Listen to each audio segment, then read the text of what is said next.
Atmosphere. Inside the pod, Valerie held her daughter close to her chest. The child was crying. The pod was shaking so hard that Valerie thought it would break apart at any moment. Warning lights flashed everywhere. A mechanical voice spoke in her language, telling her that the landing would be rough. She already knew this. Behind her, through the small window, she could see the distant light of the Harkin ship. The machine plague that had destroyed her world was still hunting them. Her mate, Corinne, had stayed behind the fight. He had bought them time to escape. She knew she would never see him again. The pod hit the atmosphere hard. Fire surrounded them. Valerie closed her eyes and whispered old prayers to gods she was not sure existed anymore. Her daughter, little Nera, screamed in fear. Valerie held her tighter. Then came the impact. The pod crashed into a frozen mountain somewhere on this strange blue planet. Snow and ice exploded around them. Metal twisted and broke. Valerie felt pain shoot through her body as she was thrown against the wall. But she never let go of her child. Even as darkness took her, she held on. When Valerie woke up, everything was quiet. Too quiet. She looked around the damaged pod. Emergency lights gave a weak red glow. The main power was dead. The communication system was destroyed. She checked herself for injuries. Her left arm was broken. Several of her ribs were cracked. Blue blood dripped from a cut on her forehead. But she was alive. She looked down at Nera. The child was unconscious but breathing. Valerie felt relief wash over her like warm water. Her daughter was alive. But that relief did not last long. The temperature inside the pod was dropping fast. Valerie could see her breath forming small clouds in the air. Outside, through the cracked window, she saw only white. Snow, ice, mountains covered in frozen death. The pod had buried itself deep in the mountainside. No one would find them here. No one even knew they existed on this planet. Valerie moved carefully to the control panel. Most systems were offline. The heating unit was completely destroyed. The emergency beacon was sending a weak signal, but it was designed for her own people to find. And her people were all dead now. The Harkin had made sure of that. She found the stasis chambers. There were 2 of them. Small pods designed for emergency hibernation. They would keep a body alive for years, frozen in time, waiting for rescue. Valerie did the calculations in her head. The remaining POW could run both chambers for maybe 5 years. But if she put only Nera inside, using just one chamber, the power could last much longer. Maybe 15 or 20 years. The choice was not difficult. It was not even a choice at all. Valerie placed her sleeping daughter inside the smaller stasis chamber. She kissed Nera's forehead, her tears freezing on her blue cheeks. She whispered promises she hoped she could keep.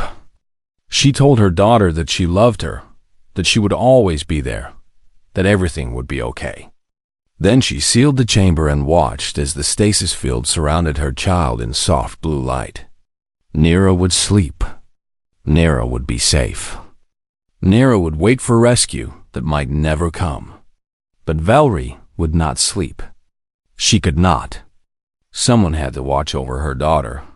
Someone had to be ready if help came. Someone had to protect Nera from whatever might find them first. So Valerie sat down beside her daughter's chamber, wrapped herself in emergency blankets, and waited. The first year was the hardest.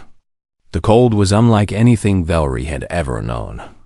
Her species, the Lori, came from a warm world with gentle seasons. They were not built for frozen mountains. Her body began to shut down slowly. Her movements became harder. Her thoughts became slower. She entered a state between sleep and waking, a deep hibernation that her species could use in emergencies. But she forced herself to stay aware. She could not truly sleep. She had to watch. She had to protect. Sometimes she would talk to Nira, even though her daughter could not hear her. She told her stories about their homeworld. She described the purple forests where they used to walk together. She talked about Corinne, about how brave he was, about how much he loved them. She made sure Nira would know her father, even if only through stories.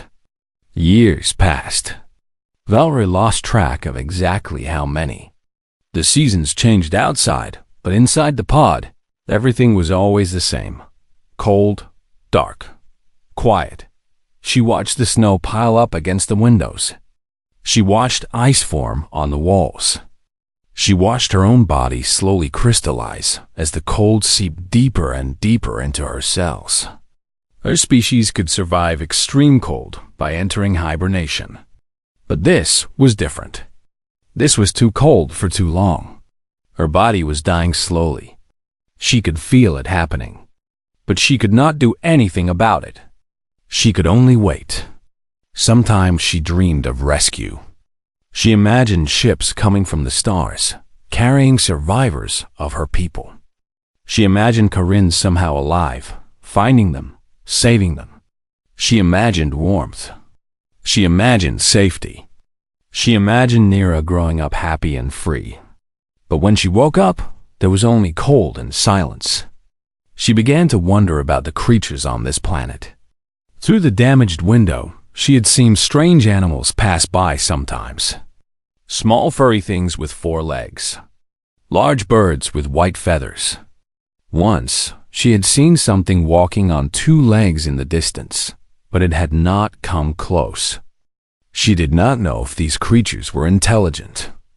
She did not know if they were dangerous. She could only hope. By the 10th year, Valerie could no longer move. Her body had become too cold, too stiff. She could only move her eyes.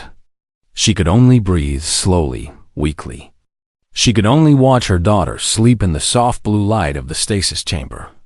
She was dying. She knew this. But she was not afraid. She had done everything she could. She had protected her daughter. She had given Nira every chance to survive. If rescue came, Nira would live. That was enough. But still, in the deepest part of her heart, Valerie hoped. She hoped that someone would find them. She hoped that someone on this strange planet would look at them and see not monsters, not specimens, but a mother and child who needed help. She hoped that someone would be kind. The 12th year came. The power levels were getting dangerously low. The stasis chamber was still working, but just barely. Valerie's body was almost completely frozen now.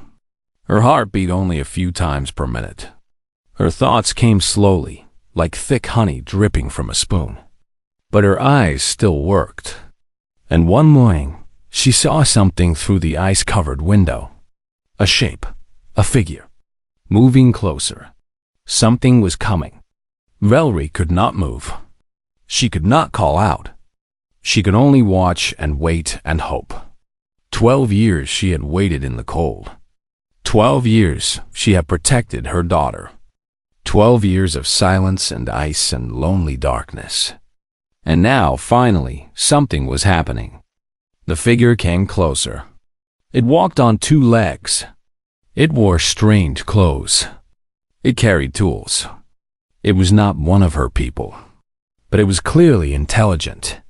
It was clearly alive. It stopped outside the pod. It seemed to be studying the metal, touching the strange markings, trying to understand what it had found. Valerie watched. She waited. She hoped.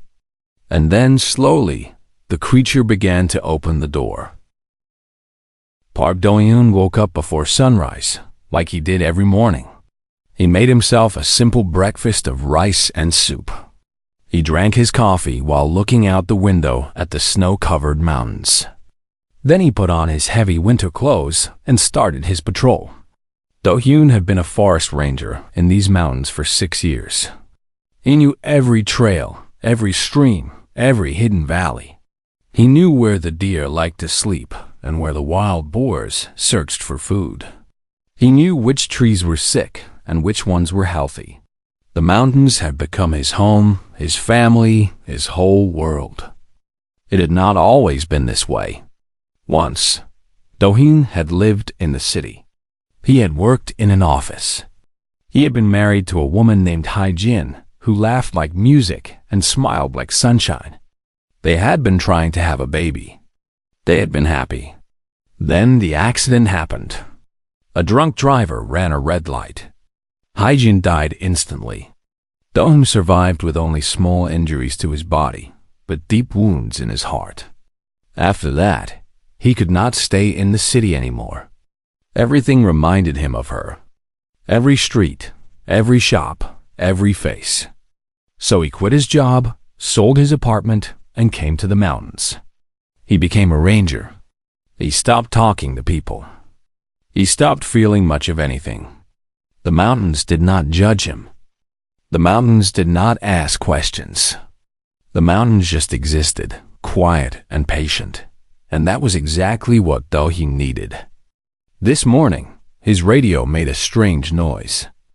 A weather drone had detected an unusual heat signature high up on the north slope. The reading made no sense. Something was generating small amounts of heat in an area where nothing should be. Probably a broken drone or a sensor error, the station told him. But could he check it out anyway? Do-hyun agreed. He had nothing else to do. The hike took several hours. The snow was deep and the wind was cold. But Do-hyun was used to this. He moved slowly and carefully, following the coordinates on his GPS device. As he climbed higher, the trees became smaller and the rocks became larger. Few people ever came to this part of the mountain. It was too remote, too dangerous. When he finally reached the coordinates, Do-hyun stopped and stared. Something was buried in the ice. Something metal. Something that was clearly not natural. At first, he thought it might be a crashed airplane. But as he got closer, he realized that was wrong. The metal was too smooth, too strange. There were markings on the surface that looked like writing, but not any writing he recognized. The shape was wrong for any aircraft he had ever seen. His heart began to beat faster. His hands began to shake. Not from cold, but from something else. Fear? Excitement? He did not know. Do-hyun walked around the object slowly. It was about the size of a small car, shaped like an egg, half buried in ice and snow. Part of it was damaged, twisted, and broken. But part of it was still intact. There was something that looked like a door on one side. He should call for help. He knew this. He should report what he found and wait for experts to arrive. This was clearly something important, something beyond his understanding. But something made him hesitate. He pressed his hand against the cold metal. He felt a strange vibration, very weak, almost like a heartbeat. Something inside was still alive. Something was waiting. Do-hyun made a decision. He would look inside first. Just a quick look. Then he would call for help. It took him almost an hour to clear the ice away from the door. His hands were freezing despite his thick gloves. His muscles ached from the effort. But finally, he found a handle, or something like a handle. He pulled it. Nothing happened. He pulled harder. The metal groaned and shifted. Then, with a loud crack, the door opened. Cold air rushed out, colder than the mountain wind. Do-hyun stepped back in surprise. Then he turned on his flashlight and looked inside. What he saw would change his life forever. There were two figures inside the strange craft. One was small, enclosed in some kind of glowing blue pod. A child, he thought, sleeping peacefully. The other was large, very large. It sat against the wall, wrapped in thin blankets that had frozen solid. It was tall, maybe 2 meters or more. It had blue skin covered in white frost patterns. It had 4 arms folded against its chest. Its face was strange, but somehow beautiful, with large dark eyes and delicate features. And those eyes were open. Do-hyun froze. He could not move. He could not breathe. He stared at the creature, and the creature stared back at him. Neither of them moved for a long moment. Then the creature's eyes shifted. Slowly, weakly, it looked toward the glowing pod. Toward the child. Do-hyun understood immediately. He did not know how, but he understood. This was a mother. And that was her child. She had been waiting here, protecting her baby, for God knows how long. She was dying. He could see that too. Her body was frozen. Her movements were barely visible. She had given everything to keep her child alive. Do-hyun thought about calling for help. He thought about the government people who would come. He thought about the scientists who would want to study these creatures. He thought about the soldiers who would treat them as threats. He thought about hygiene. He thought about the baby they never had. And then he made another decision. One that went against all logic, all training, all common sense. He stepped inside the craft and knelt beside the dying alien mother. He took off his own coat and wrapped it around her frozen body. She made a small sound, barely a whisper, but her eyes showed something. Gratitude, hope, trust. Do-hyun looked at the glowing pod that held the child. He had no idea how it worked. He had no idea if moving it would be safe. But he knew he could not leave them here. He spent the next hour carefully disconnecting the pod from the ship's power system. He found a backup power unit that seemed to keep it running. He loaded the pod onto a simple sled he had made from emergency supplies in his pack. Then came the hard part. Moving the mother. She was heavy, much heavier than a human of similar size. Her frozen body was stiff and difficult to hold. But Do-hyun was strong from years of mountain work. He wrapped her in emergency blankets, lifted her carefully, and began the long walk down the mountain. It took him the whole day. Several times he had to stop and rest. Several times he almost gave up. But every time he looked at the alien mother's face, he found new strength. She was still alive.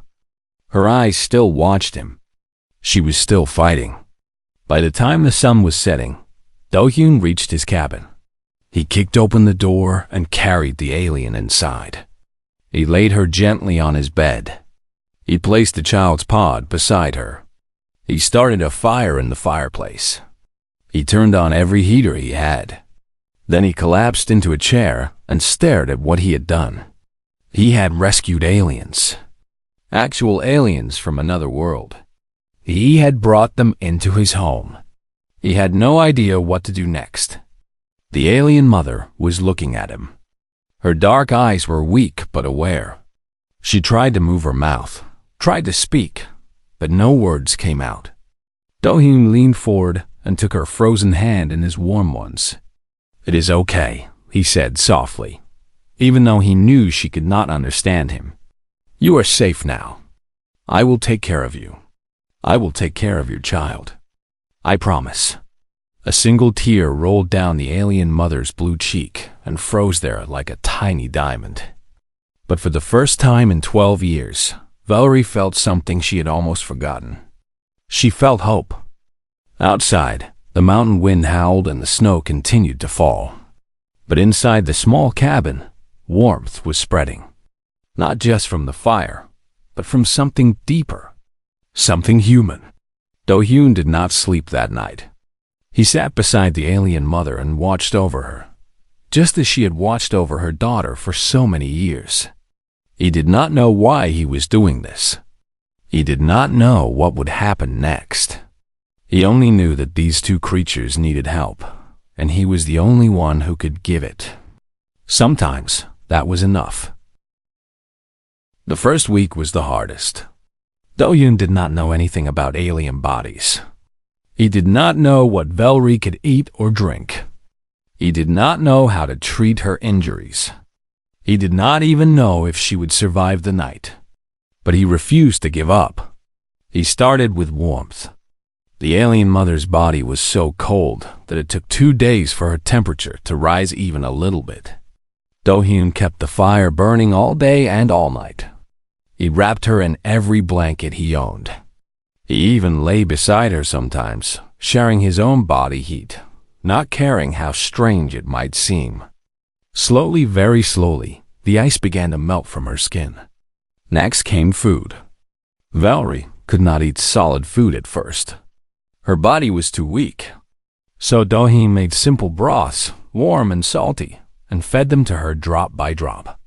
He watched carefully to see if she had any bad reactions.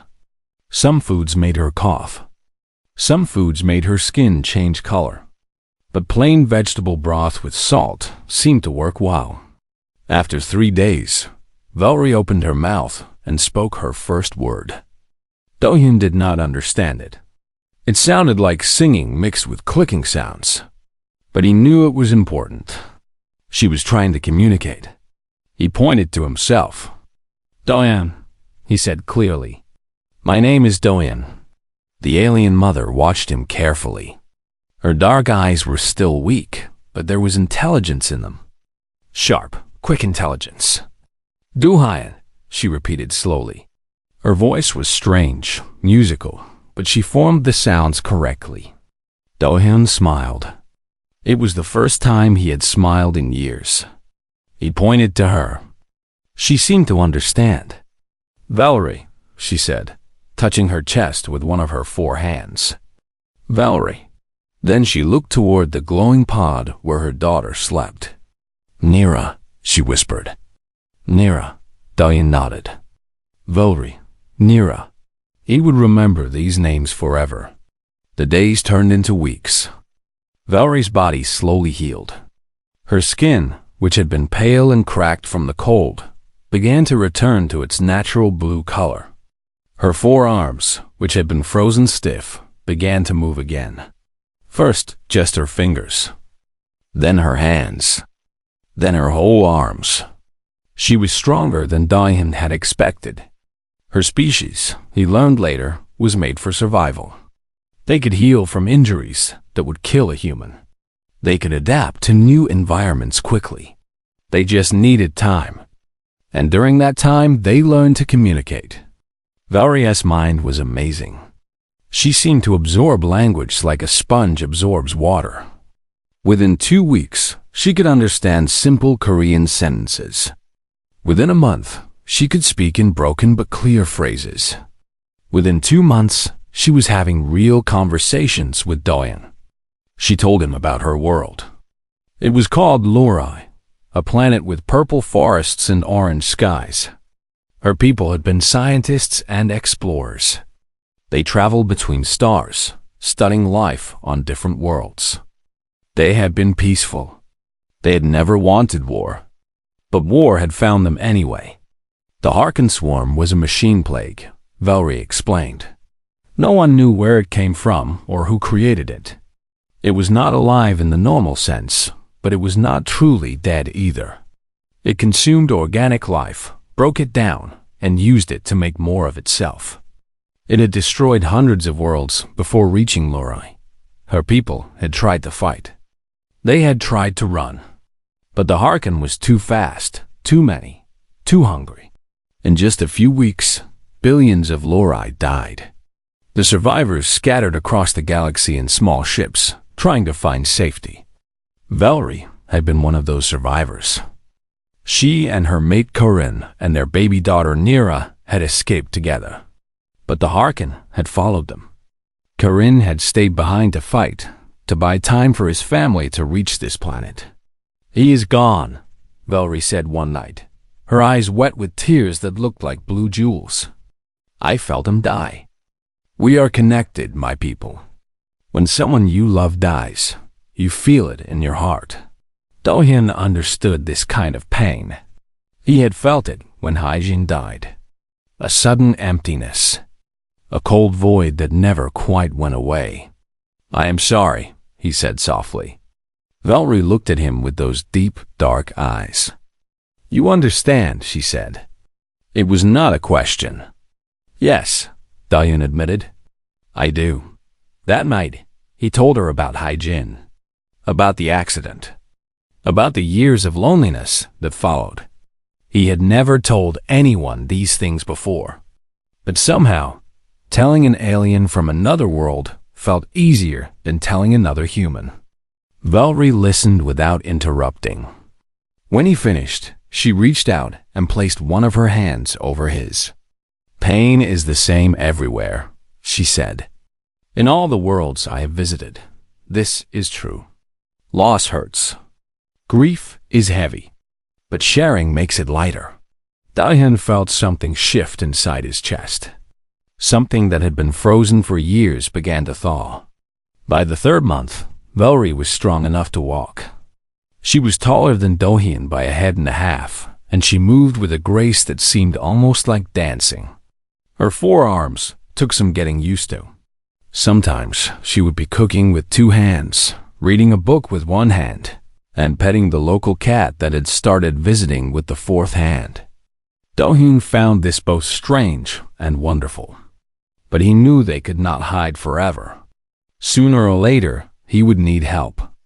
Valerie needed proper medical care that he could not provide, and Nira could not stay in the stasis pod forever.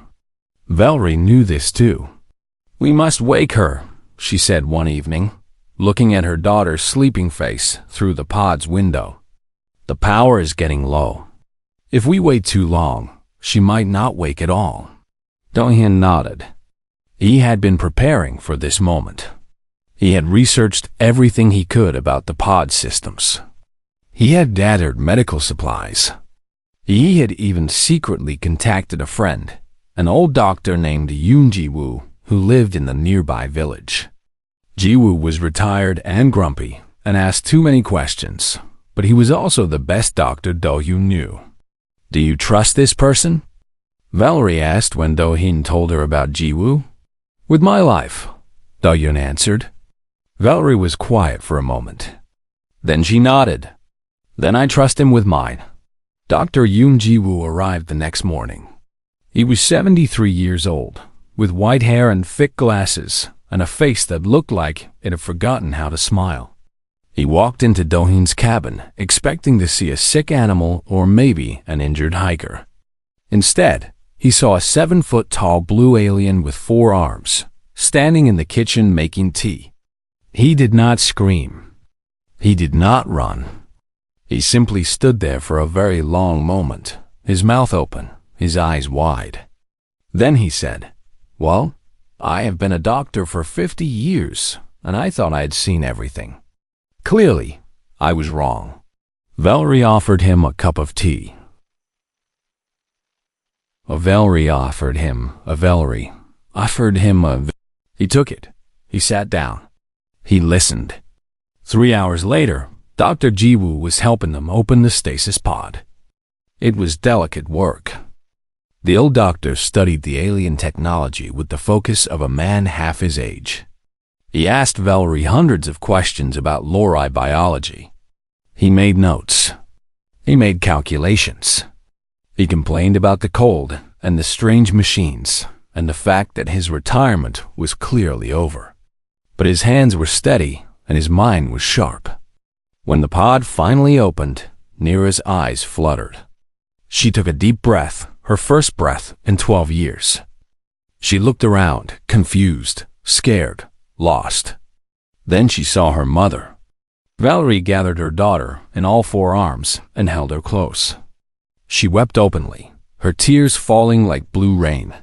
She whispered words in her own language, words of love and relief and joy. Nira cried too. She did not understand what had happened. She did not know how much time had passed. She only knew that her mother was here, that she was safe, that she was loved. Dohyun watched from across the room. His own eyes were wet. Dr. Ji-woo stood beside him, pretending not to notice. After a long moment, the old man spoke. "You know, this cannot stay secret," he said quietly. "The world will find out eventually." "I know," Dohyun said. "There will be trouble. Big trouble. I know." Ji-woo was silent for a moment. Then he sighed deeply. "Wow," he said. "I suppose I am too old to care about trouble anymore. Count me in." Do-hyun looked at him in surprise. The old doctor shrugged. She waited 12 years in the cold for her daughter. "The least I can do is help her stay warm." And so the secret grew. 2 humans now knew about the aliens in the mountain cabin. 2 humans had chosen to help instead of fear, to protect instead of report. It was a small beginning. But sometimes, small beginnings lead to very big things. The secret lasted for 6 months. During that time, Nira grew stronger and learned to walk again. Her little legs had been still for so long that she had forgotten how to use them. But children are strong, and Nira was determined. Within weeks, she was running around the cabin, touching everything, asking questions in a mix of her own language and the Korean words she was quickly learning. More people learned about the aliens during this time. It was necessary. Valerie and Nira needed food, medicine, clothes. Do-hyun could not provide everything alone. So he brought in people he trusted. Kang Soo-jin was the village school teacher. She was 35 years old, kind and patient, with a talent for making children feel safe. When Do-hyun first brought her to the cabin, Soo-jin sat down on the floor and taught Nira how to draw pictures of flowers. Within an hour, they were friends. But Dae-hang owned the hardware store in the village. He was a big man with rough hands and a rough voice, but a gentle heart. He never asked questions about why Do-hyun needed so many heaters and so much special equipment. He just provided what was needed and kept his mouth shut. There were others too.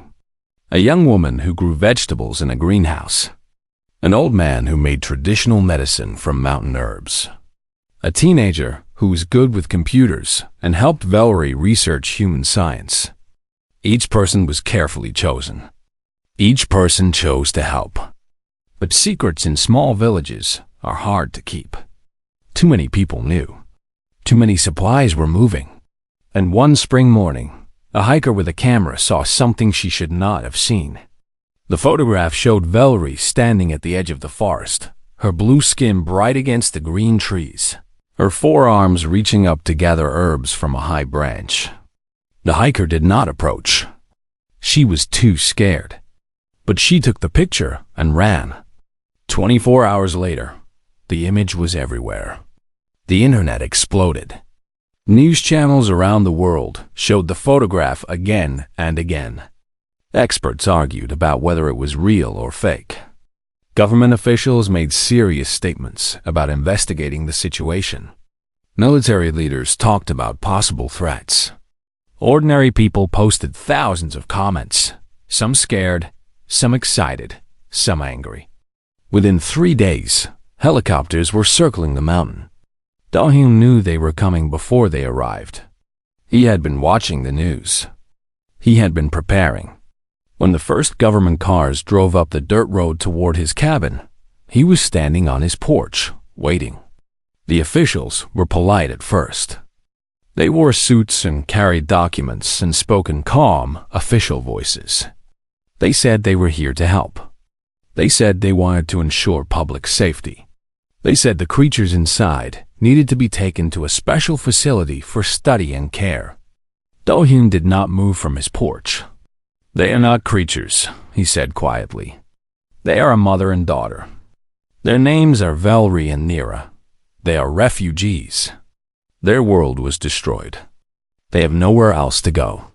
The officials exchanged glances. They had not expected this. "Sir, we understand your feelings," one of them said carefully. "But this is a matter of national security. These are unknown life forms from another planet. We need to understand them. We need to make sure they are not dangerous." "They are not dangerous," Do-hyun said. "They have been living in my cabin for 6 months. They drink tea. They read books. They play in the snow. The only dangerous thing they have done is eat too many of my rice cakes." This was not going according to the official's plan. Behind him, the cabin door opened. Valerie stepped out, tall and strange and beautiful in the morning light. Nira held her mother's hand, hiding behind her leg, peering out at the strange humans with wide, curious eyes. The officials stepped back. Some of them reached for weapons. Others just stared. Valerie raised all four of her hands, showing that she held nothing. Her voice was calm when she spoke. Her Korean had become very good over the past months. "I am Valerie of the Lurai people," she said clearly. "I am a mother. I am a scientist. I am not your enemy. My world was destroyed by a machine plague. My people are scattered across the stars. I came here by accident, not by choice. All I want is to raise my daughter in peace." The silence that followed was heavy and long. Then more cars arrived. Military vehicles. Soldiers with guns. A general with a hard face and harder eyes. Things were about to get much worse. Do-hyun felt his heart sink. He had known this was coming. He had hoped, foolishly, that words might be enough. But words were never enough when fear was involved. The general walked up to the porch. He looked at Valerie like she was a thing to be studied, not a person to be respected. "You will come with us," he said flatly. "Both of you. This is not a request." Valerie's arms wrapped protectively around Nira. "And if we refuse?" The general smiled. It was not a nice smile. "You are in no position to refuse."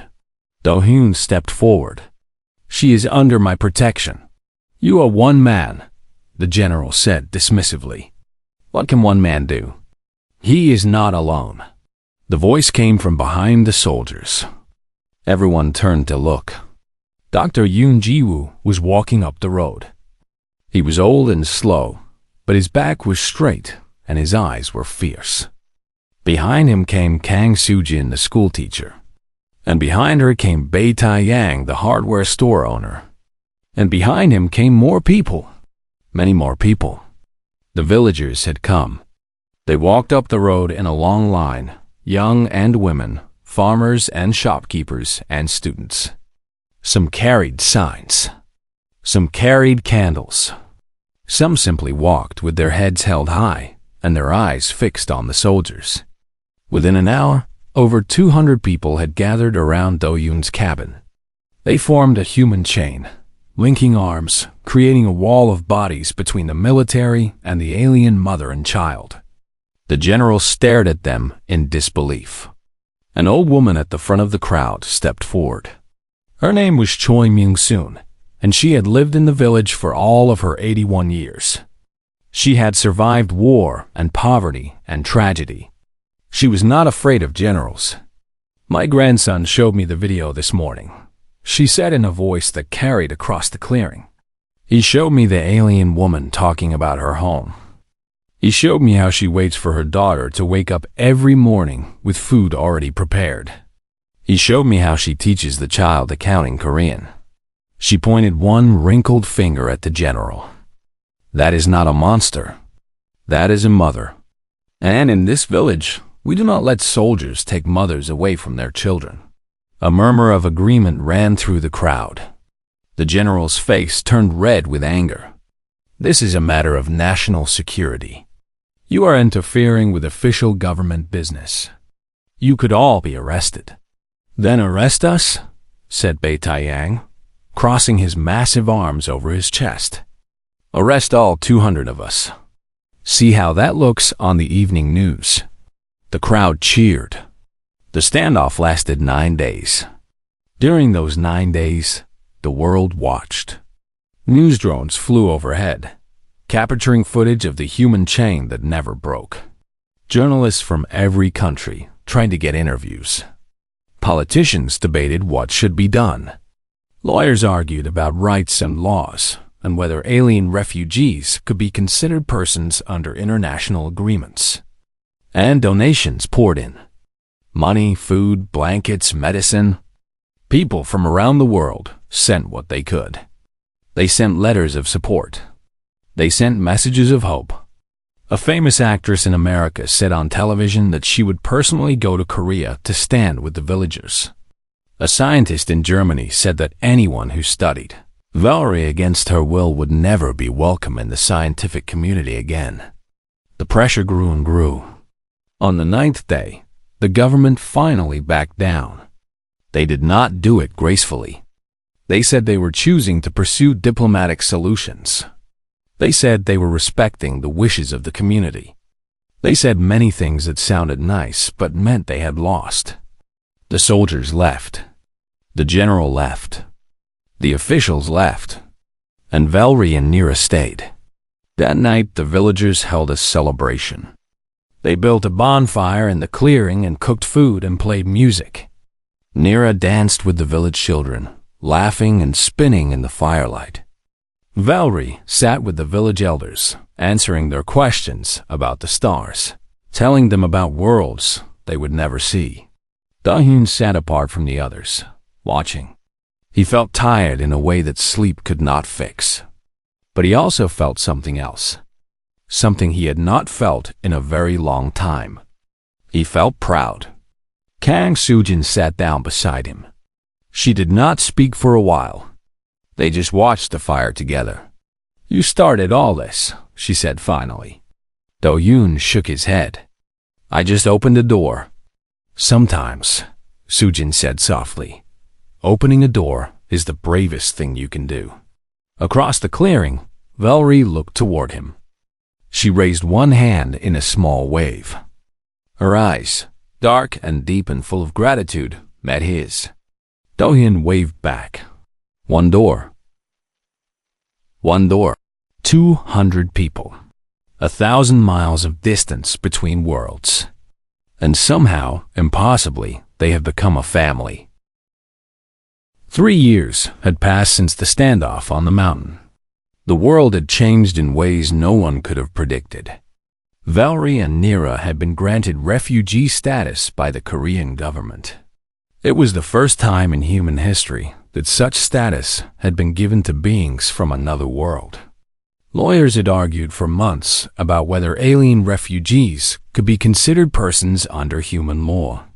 In the end, they decided that any mother who waits 12 years in the cold for her child deserves to be treated as a person, regardless of where she was born. The decision made headlines around the world. Some people celebrated. Some people protested. But most people simply accepted it and moved on with their lives. Humans, Do-hyun had learned, could get used to almost anything. Valerie and Nira chose to stay in a mountain village. The government had offered them housing in Seoul and fancy apartments with security guards and scientists nearby. But Valerie had refused politely. "This is where the door opened," she had said. "This is where we found our family. We will stay here." And so they stayed. Valerie's cabin was built next to Do-hyun's, connected by a covered walkway so they could visit each other without going outside in the cold winters. The villagers had built it together, working for weeks, arguing about designs, laughing at their mistakes. It was not the most beautiful building in the world, but it was filled with love. Valerie had become an important part of the community.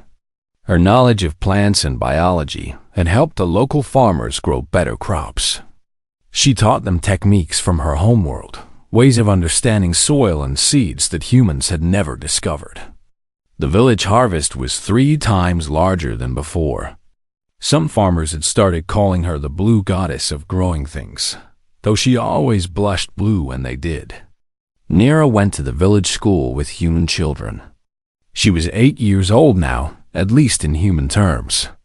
She was taller than most of the other students, and her blue skin and 4 arms made her look different. But children are more accepting than adults. Within months, Nira had become one of the most popular students in school. She was funny and curious and kind, and she could hold 4 different crayons at once, which made her very good at art projects. Her best friend was a girl named Soin, the daughter of Kang Soo-jin, the schoolteacher. The two were inseparable. They walked to school together. They ate lunch together. They had sleepovers where they stayed up late watching movies and eating too much popcorn. Sometimes, watching Nira play with her human friends, Valerie would feel tears forming in her eyes. Not sad tears. Happy tears. Grateful tears. Her daughter had a home. Her daughter had friends. Her daughter had a future. That was more than Valerie had ever dared to hope for.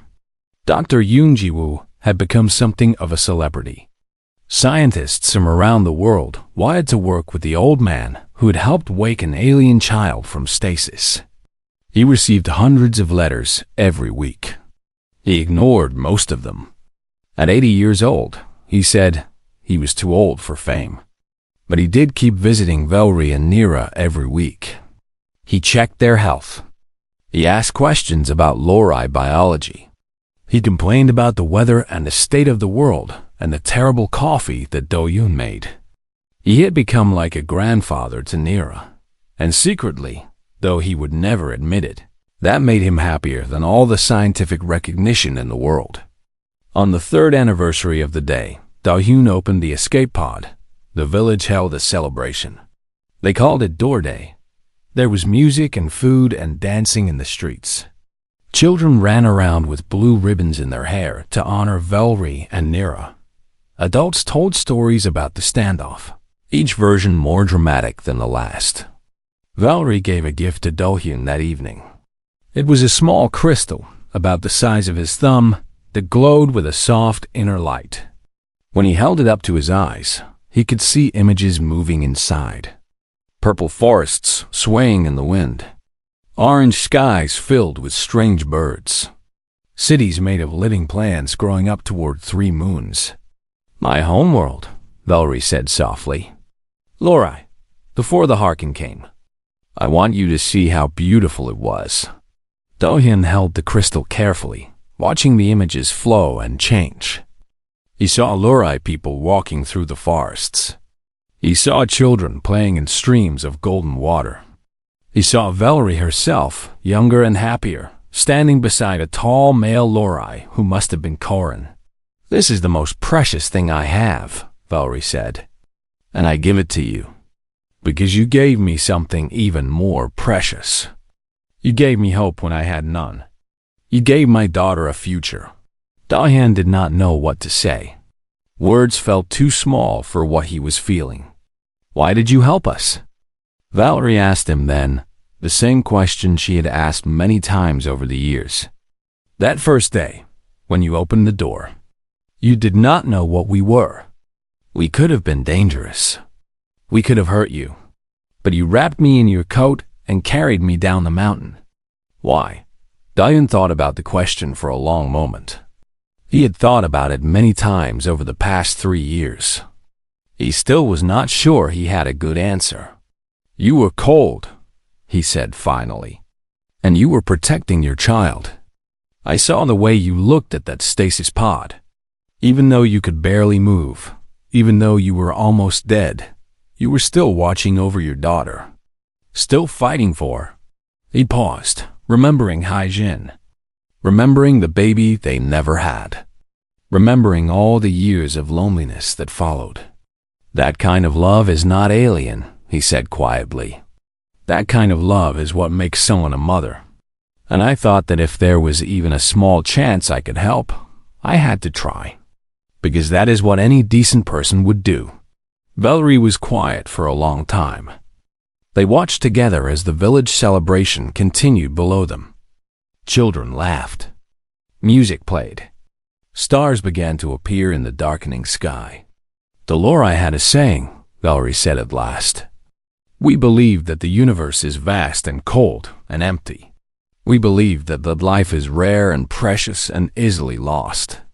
But we also believed that it only takes one open door to make the cold into warmth. One open door to make the emptiness into home. She turned to look at Do-hyun, her dark eyes shining with something deep and sincere. I have traveled across the stars, she said. I have seen worlds that human minds cannot imagine. I have met beings of every shape and color and kind. But I have never met a species quite like yours. Like humans? Do-hyun asked. Valerie nodded. You are young and foolish, and often cruel to each other. You fight wars over nothing. You destroy your own planet for short-term gain. You fear what you do not understand. She smiled then, a smile that transformed her alien face into something beautiful. But you also stand in human chains to protect strangers. You build homes for refugees from other worlds. You sit beside dying aliens in frozen mountains, sharing your body heat with creatures you have never seen before.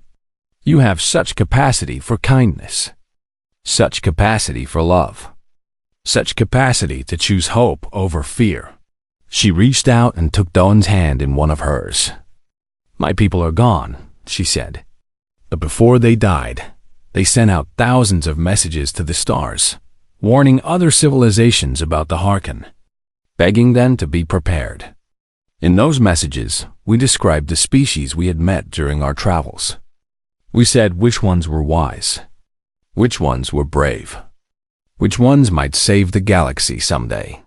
Tears were flowing down her blue cheeks now, freezing into tiny diamonds. If I had known about humans then, I would have told them to send all their hope here.